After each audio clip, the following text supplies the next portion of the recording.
Fin des années 90, le club du Sporting Charleroi rencontre pas mal de problèmes financiers. Depuis la montée en première division milieu des années 80, le club est géré par le duo Jean-Paul Spot et Gaston Colson. Les deux hommes ont sauvé le club de la faillite et le font vivre grâce à leur connexion avec les clubs locaux. Ils cherchent et trouvent des jeunes du cru dans les petits clubs régionaux, les lancent dans le foot pro et récupèrent de l'argent lorsqu'ils sont vendus à un échelon supérieur. Cependant l'arrêt Bosman et les différentes évolutions dans le football professionnel mettent à mal les finances des clubs et Charleroi en souffre. Du côté du parti socialiste Carolo qui gère la métropole, le souhait serait que le Sporting devienne un club phare du championnat. La politique menée sous le slogan « Charleroi la sportive » porte ses fruits dans les autres clubs de la région. Que ce soit les Dauphines en volley, Action 21 en mini-foot, les Spirou en basket ou la Villette en ping-pong, tous ces clubs Carolo dominent dans leur discipline.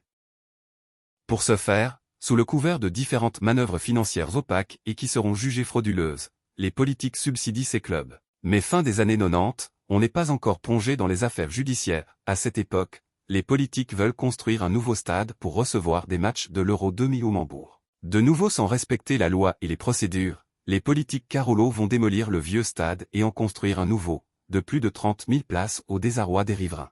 Au final ce stade sera l'objet d'une féroce bataille judiciaire et devra être démoli. Pour occuper ce stade et assouvir leurs ambitions sportives à l'égard du club, les politiques finissent par convaincre Jean-Paul Spot de vendre le club à un investisseur fortuné. Une première tentative avec le sulfureux Milan Mandaric va capoter. Les négociations vont ensuite réussir avec Enzo Scifo, ex-star du foot belge en fin de carrière. Pour l'épauler dans sa mission, ils vont tanner un financier inconnu du grand public, Abbas Bayat. Pour connaître ce personnage qui va bouleverser l'histoire assez tranquille du Sporting de Charleroi, il faut remonter loin dans le temps et dans une autre région du globe. Nous voilà partis en Iran, sous le régime du Shah Mohammad Reza. Abbas et son frère Nader sont parents de Morteza Gholibayat, ex-premier ministre et parent de Mohammad Mossadegh, également ex-premier ministre iranien. La famille est extrêmement riche, elle possède la plus grosse laiterie d'Iran et elle est de descendance princière ancestrale. Lors de la révolution islamique de 1979, la famille fuit le pays. Elle perd la laiterie confisquée par le nouveau pouvoir, mais garde pas mal d'argent sur des comptes disséminés à l'étranger. Abbas qui a adopté la citoyenneté américaine se lance dans les affaires et achète les jus de fruits Loza en Belgique. Nader, sa femme et ses deux fils, Modji et Mehdi s'installent à Mougins, pittoresque village dans la banlieue de Cannes où ils prendront la nationalité française. Après quelques années, Abbas revend Loza à PepsiCo et achète les eaux Chaudfontaine puis la société Suniland. Et le 12 juillet 2000, il devient président du Sporting de Charleroi. Mais le mariage va rapidement tourner au vinaigre, dispute puis séparation avec Enzo Scifo, embrouilles multiples avec les politiques locales, ensuite début de la valse des entraîneurs, et enfin clash à répétition avec les supporters. Mais comment tout a explosé si vite? D'abord, le premier grief, c'est que quelque temps après le rachat du club, Abbas a l'impression, non fausse par ailleurs, de s'être fait gruger par la dissimulation de dettes et de prêts, non clairement expliqué lors de la signature. Ensuite il y a son propre management. Abbas compte gérer le club comme l'on gère une entreprise lambda, sans tenir compte de l'aspect émotionnel du football. Il veut avoir des yeux partout, tout savoir, tout régir et comme il le dit si bien, le patron dit, et fait ce qui lui plaît dans son entreprise parce que c'est le patron. Complètement noyé dans la gestion du club et ayant fait le vide autour de sa personne, il appelle à la rescousse ses deux neveux, Modji et Mehdi pour l'épauler. À partir de là c'est la descente aux enfers sportivement et humainement. Les deux frères ayant eux-mêmes essayé de reprendre l'OGC Nice avec l'aide de Christian Estrosi, jeune député de Sarkozy, se cassent les dents sur les réalités du milieu du foot pro. Déçus par leur échec mais pas pour autant refroidis, les deux frangins vont prendre une loge à l'AS Cannes et suivre la vie du club dans les moindres détails, y compris jusqu'aux entraînements. Quand Abbas leur tonton les réclame à Charleroi, ce ne sont pas des « jouvenceaux », comme ils le racontent souvent, mais des jeunes gens déjà aguerris à la gestion d'un club de football et avec leur propre personnalité. Modji qui a changé son prénom en Arnaud est le plus extraverti, c'est une grande gueule bien connue sur la Côte d'Azur. Il vend des voitures la journée et écume les bars et les restos branchés la nuit. Il se fait la vie d'un homme déjà riche. Quand il commence à s'initier au football, il cherche à apprendre tout ce qu'il peut concernant les transferts, les agents, les flux de joueurs et la manière de gratter de l'argent facile. Finalement Abbas et Nader conviennent d'envoyer Modji en Belgique pour aider son oncle dans la gestion de ses deux entreprises, Chaudfontaine et Sunnyland. Ensuite Abbas le nommera directeur du Sporting de Charleroi, où sa personnalité et sa grande gueule vont rapidement heurter de front les supporters. Mehdi, qui a changé son prénom en Robert, est plus calme et posé que son frère, il réfléchit et a l'art de noyer le poisson dans ses réponses qui ressemblent à de longues tirades qui se perdent dans le brouillard.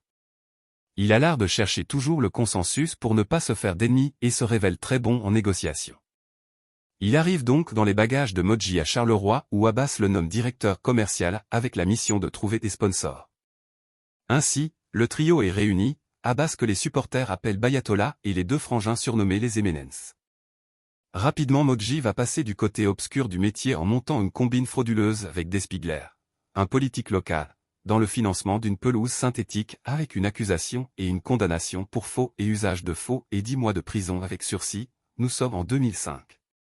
Au niveau sportif, il commence un import-export de joueurs en touchant selon Abbas lui-même, des rétrocommissions qui sont contre les intérêts du club. Il ferme le forum officiel du club parce qu'il ne supporte pas la contradiction des supporters et les traite de crétins via la presse. Pas à une provocation près, il s'affiche au stade avec l'écharpe d'un club ennemi, il s'en prend à la police locale en rue et termine au cachot, il menace des journalistes sportifs et combine des transferts douteux avec le Sporting d'Anderlecht. Finalement il sera viré du club, non pas sous la pression des supporters qui le haïssent, mais par son oncle Abbas qui s'est senti trahi par les magouilles répétitives de son neveu. Modji commencera alors une carrière d'agent de joueur, tout aussi sulfureuse, se faisant pas mal d'ennemis dans le milieu et terminant en prison pour des manipulations financières frauduleuses et de la corruption organisée. Cette dernière expérience lui a laissé un goût amer et depuis il essaie de maîtriser sa grande gueule même si de temps en temps il ne peut s'empêcher d'aboyer. Au club, la guerre avec le politique et les supporters est également devenue une guerre intrafamiliale. Mehdi, lui va rester fidèle à son oncle Abbas, sans pour autant arrondir les angles avec les tribunes qui se soulèvent régulièrement. Il va fonder une nouvelle amicale de supporters pour apporter la division dans les tribunes. Mais son bagou va servir surtout à justifier les sorties et décisions inqualifiables de son oncle sans jamais remettre en question ses inepties, ce qui finira par conduire le club dans le mur et comme dans une tragédie grecque avec maux et douleur une descente en Division 2 au terme de la saison 2010-2011, soit 10 ans après avoir acheté le club.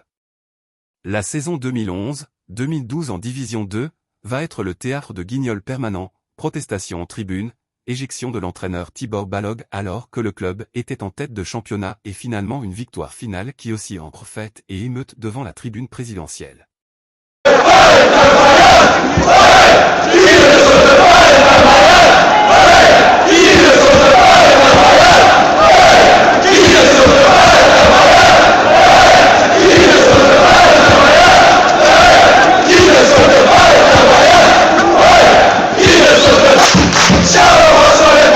Charleroi sans les paillettes, Charleroi sans les paillettes, c'est tellement mieux.